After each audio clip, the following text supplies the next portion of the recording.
The ongoing glut of indie retro boomer shooters has proved the absolute motherfuck out of the 20-year nostalgia wave theory, so now I'm just trying to think of a way to exploit it. Maybe we could broadcast a popular children's cartoon in which every episode's plot is resolved by a character setting themselves on fire, then wait 20 years and buy a controlling interest in every major burn ointment manufacturer. Or perhaps alternatively just hack out another fucking Doom clone. Which brings me to today's subject, Prodeus, not to be confused with Proteus, which was a walking sim from 2013, or Parodius, which was a series of cutesy arcade shoot-em-ups, or indeed Probus, who was a Roman emperor in the 3rd century AD, who by the sounds of it was very much in favour of public transport. Prodeus is a Doom clone, and while Doom clone is largely an outdated term for FPS from before the genre was fully codified, I can think of no more adequate description for Prodeus, not while it's a 2.5D first-person shooter about a burly yet remarkably light-footed soldier battling demons from hell on a space station. It's even got the same bloody monsters. Zombie man, fireball imp, evil Christmas decoration, annoying flying skull prick, evil Christmas decoration that spits out annoying flying skull pricks. In fact, I wonder if it was originally going to be some kind of HD Doom mod, the sort of thing those eye-twitchy toothbrush chewers in the Doom modding community consistently put worrying amounts of effort into to stave off having to play another fucking game one of these days, but after the creators had some kind of sanity fart, they realised it would be a lot nicer to actually be paid for all that fucking work, and here we are. How much work, Yahtzee? Well, besides the modern lighting and texturing and inevitable exaggerated dripping off the ceiling gore effects, Prodeus is doing its damnedest to make 2D sprite work look like 3D graphics. You know how the 2D sprites in Doom always looked like they were turning to face you because there wasn't a different sprite for every angle you could view them from? Well, in Prodeus there is a different sprite for every angle, as well as every vertical angle for every single animation frame of every single entity. Obviously, this is fucking use teabags in the eye sockets mental, because at that point it would be approximately 10 septillion times easier just to use 3D models. This look has been chosen for deliberate stylistic reasons. On the one hand, it's good old-fashioned showing off, like recreating the Last Supper by delicately arranging different coloured Cheerios on a parking space. Obviously, it would have been easier just to print out a Google image search result and glue it to your spectacles, but that's not the point. The sheer amount of unnecessary effort is what makes it impressive. And there are other reasons for it, to simultaneously evoke and enhance the classic boomer shooter retro look, and as I said in my Doom retrospective review, those crunchy pixeled sprite enemies make for a greater expedience because it's a lot easier to distinguish them from the background environment, in contrast to the murky waiting for indistinct bits of distant chest-high wall to return fire, as seen in the Gears of Wars of the world. What? Sprite enemies aren't murky and indistinct? No, Prodeus, and oh no, I'm so sorry!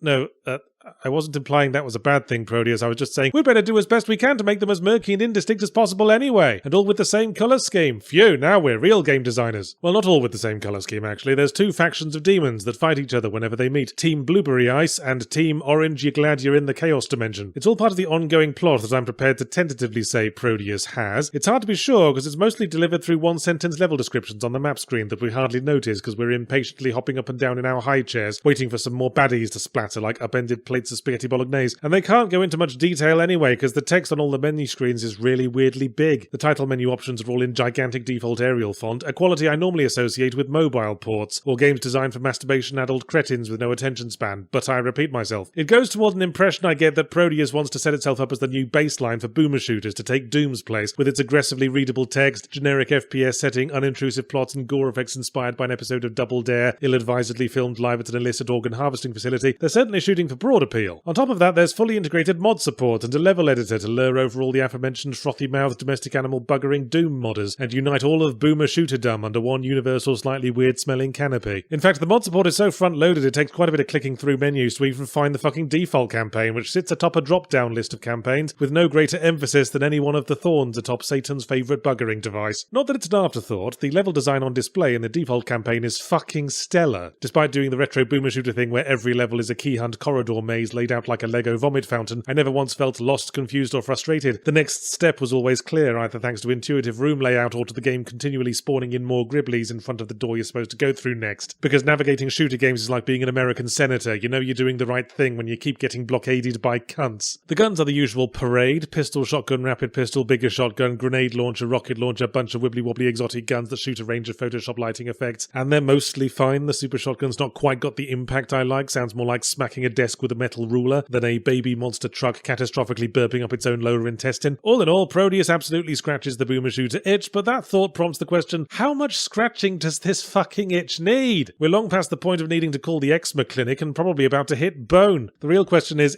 Prodeus a Doom clone that eclipses its primary influence, the way Shakespeare eclipsed Chaucer, the way Hemingway eclipsed a great big bucket of whiskey? Well, it falls short in one area. While Doom didn't animate every sprite from every imaginable angle like a mad zoetrope artist in solitary confinement, you could instantly completely tell each monster apart, even at huge distance. What's that? 3 pixels. What color are they? Hot pink. It's a pinky demon. Get the chainsaw out. With Proteus, it's more like, what's that? It's a shadowy thing with glowy bits. Basic shadowy thing with glowy bits, or the chain gun wielding shadowy thing with glowy bits? Hang on, wait 3 seconds. How dead are you now? Very. It was the second one.